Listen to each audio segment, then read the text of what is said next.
Fala, abduzidos, tudo bem com vocês? Eu sou o Marcos e hoje o primeiro vídeo sobre ufologia aqui no canal. Para esse vídeo de estreia, um conteúdo super especial, o caso da Escola Ariel, um dos mais notáveis eventos ufológicos de todos os tempos. Vamos passar por cada etapa dos acontecimentos e seus desdobramentos. Então, já vai se ajeitando aí que a história é massa e tem muitos detalhes. Vamos aos fatos.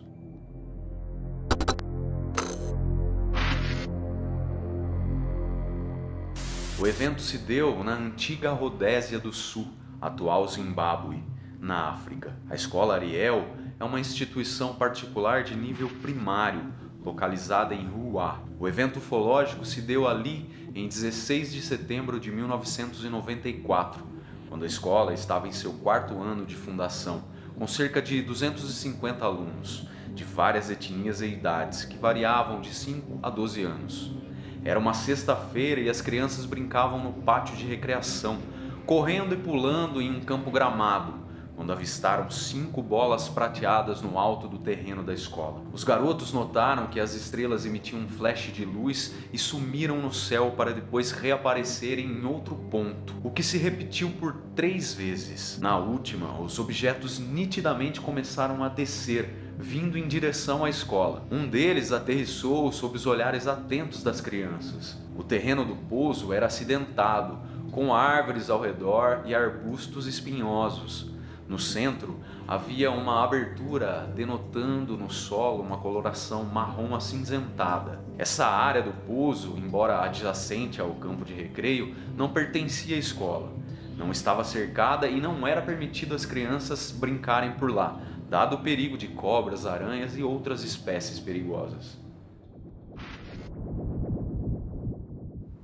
Na beirada entre o terreno da escola e o ponto de aterrissagem, havia apenas uma pista áspera de terra e no ponto da incidência não era fácil caminhar, dada a vegetação.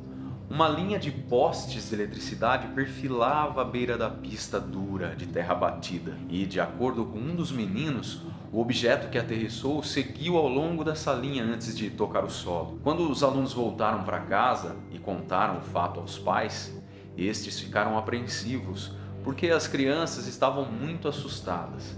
Eles telefonaram uns aos outros para saber da ocorrência e tiveram a confirmação daquilo que os próprios filhos haviam contado em casa. A preocupação passou a ser grande, porque 2 dias antes, na quarta-feira, 14 de setembro, entre 20h50 e 21 horas, milhares de zimbabuanos tinham presenciado uma chuva de meteoro. O fenômeno fora notado inclusive na Zâmbia, país fronteiriço. Os adultos, sabendo da ocorrência, comentaram o fato vivido na escola e aquilo ganhou notoriedade. Muitos pais de alunos trabalhavam em empresas com filial no Zimbábue, geralmente de origem britânica, canadense ou norte-americana, e tinham contato com as matrizes.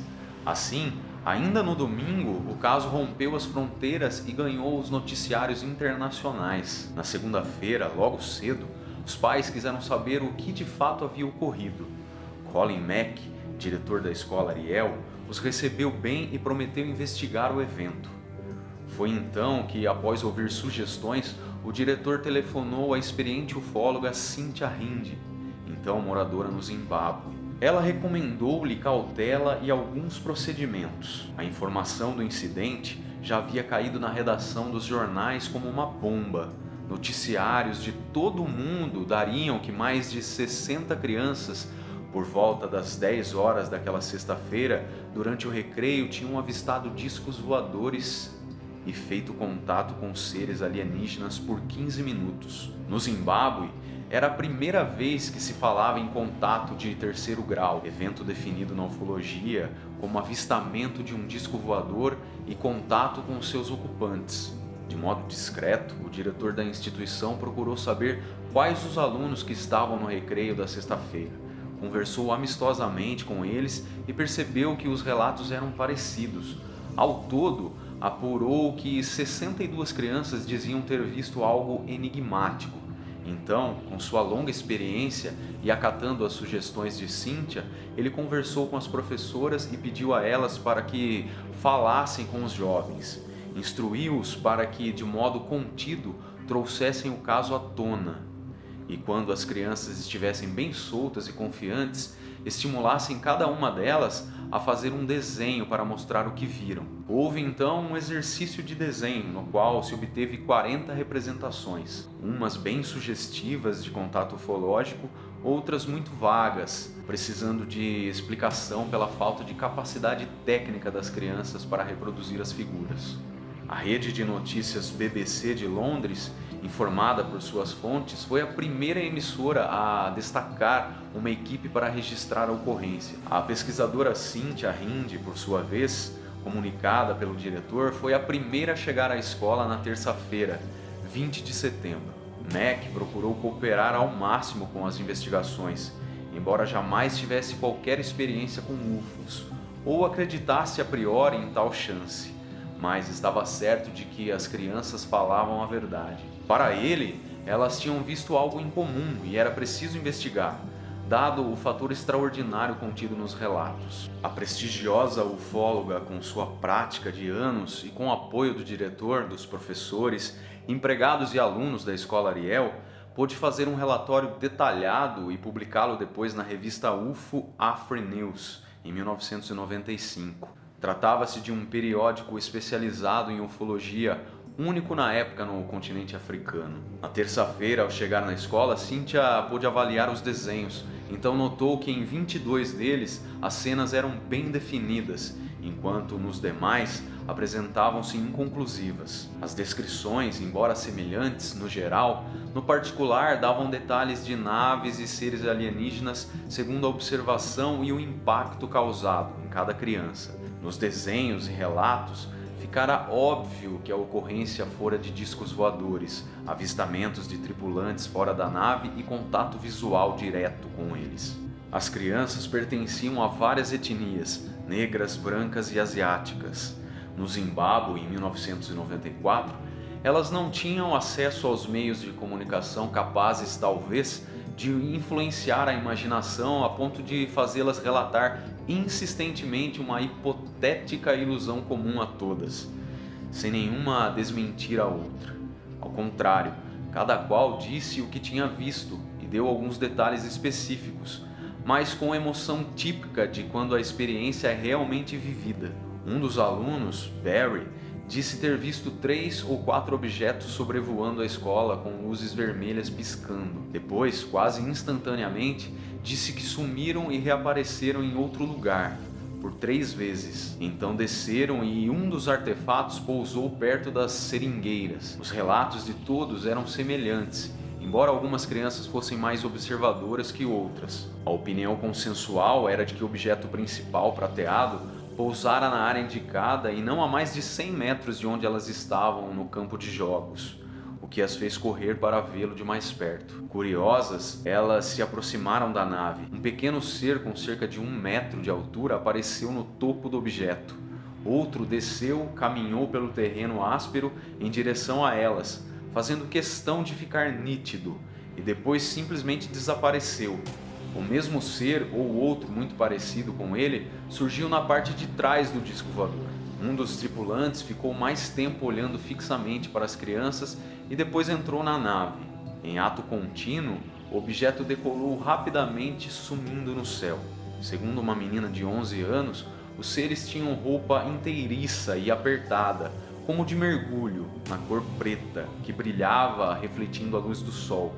Tinham o pescoço magro e longo, os olhos enormes, pretos e esticados. Uma das entidades tinha o rosto pálido, cabelos pretos e longos, até pouco abaixo dos ombros, olhos muito grandes e oblíquos. Uma das meninas mais velhas da turma descreveu um dos seres como de nariz pequeno e uma boca pequena em linha reta, acrescentando que os olhos eram muito grandes e oblíquos. Outra descreveu o tripulante como fino e magro, com um pescoço grande e olhos grandes e ovais, salientando que não falara diretamente a ela, mas dera a entender por pensamento.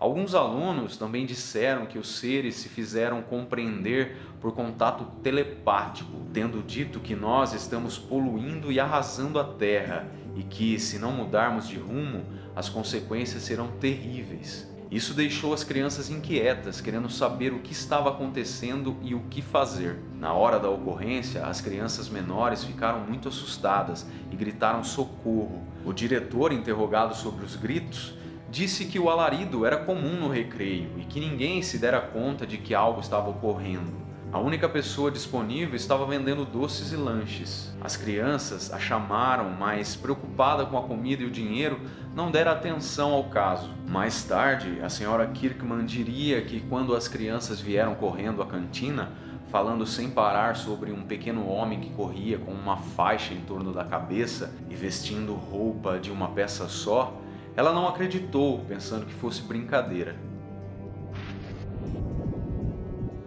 Ainda na terça-feira, 20 de setembro, Cynthia Hinds saiu da escola para inspecionar o local de pouso com um repórter da BBC. Juntos estavam também seu filho e o jovem pesquisador Gunther Hoffer, que levava um contador Geiser para achar radiação, um detector de metais para o subsolo e um magnetômetro para campos magnéticos.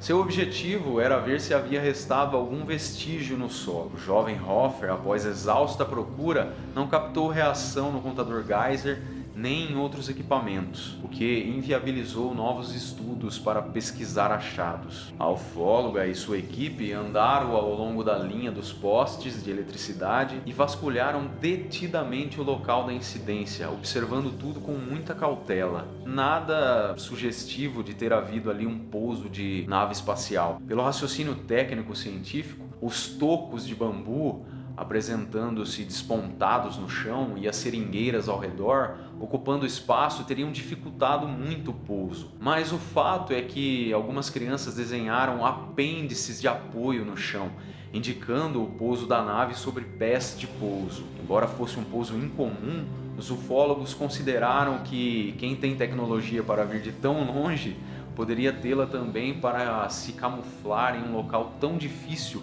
visando o contato seletivo apenas com as crianças, as quais repassariam a experiência e o recado deixado. O repórter Tim Leake da BBC, impressionado com o que apurou no local, levou o caso da escola Ariel ao conhecimento do Dr. John E. Mack, psiquiatra catedrático de Harvard, propondo a ele examinar o caso no Zimbábue. Um especialista como Mack poderia dar contribuição valiosa ao entendimento mais tarde. O Dr. Mack, pessoa muito conhecida, professor de psiquiatria na Universidade de Harvard, dedica-se ao estudo de pessoas com história de abdução. Intrigado com o incidente, Mack foi ao Zimbábue. Chegou ali quase 2 meses depois, em novembro, trazendo sua equipe. Passou 2 dias na escola Ariel, falou com o diretor Colin Mack, com os professores e funcionários, e entrevistou os pais e as crianças. Então deu prioridade àquelas que se mostravam mais tocadas pela incidência, dedicando-se a trabalhar com 12 jovens, testemunhas oculares do caso. Mack convenceu os pais e professores de que, mesmo se não acreditassem nas crianças, seria contraproducente manifestar qualquer alusão sobre mentira ou descrença aos relatos. O psiquiatra os aconselhou a ouvir e ouvir, a fazer perguntas breves, sem qualquer sugestão, e a pensar muito sobre o que diziam. Interessado especialmente em psiquiatria infantil, Mack foi de grande ajuda nos interrogatórios, para trazer à luz algumas memórias escondidas e aliviar as crianças. O Dr. Mack analisou detidamente as entrevistas e concluiu que as crianças não tiveram nenhuma ilusão coletiva. Ao contrário, o que viveram por 15 minutos fora algo real. Recentemente, visitando a África para um documentário, o cineasta norte-americano Randall Nickerson procurou saber os novos endereços dos alunos que tinham testemunhado o caso. Hoje todos adultos e espalhados em vários países do globo. Então os rastreou e conseguiu achar alguns deles. Suas histórias não mudaram em nada, disse o cineasta, e cada qual recontou sua experiência da mesma maneira, reafirmando tudo o que vira, afastando hipóteses como brincadeiras, alucinação coletiva ou qualquer outra computação cética. O caso em questão foi testemunhado por nada menos que 62 alunos durante o recreio das aulas, no pátio do colégio no período da manhã de um dia de sol com o céu aberto. Não havia chance de engano.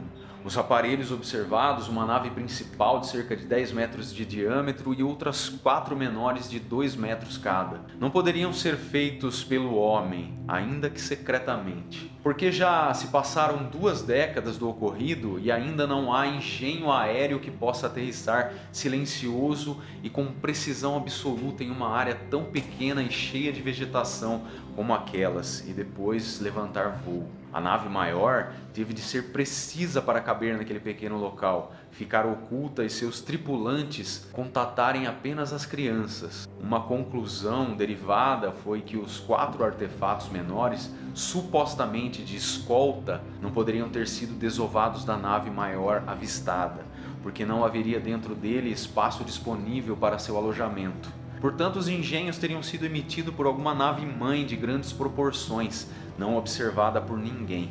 Não se descarta também que a frota tivesse por missão algo relativo à chuva de meteoros verificada 2 dias antes na região.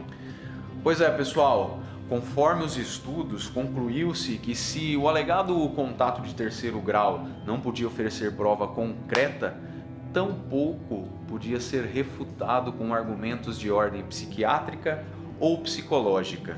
E você, acredita em contatos de terceiro grau? Deixe aí nos comentários. Esse foi o caso da Escola Ariel. Obrigado por assistir e até o próximo vídeo.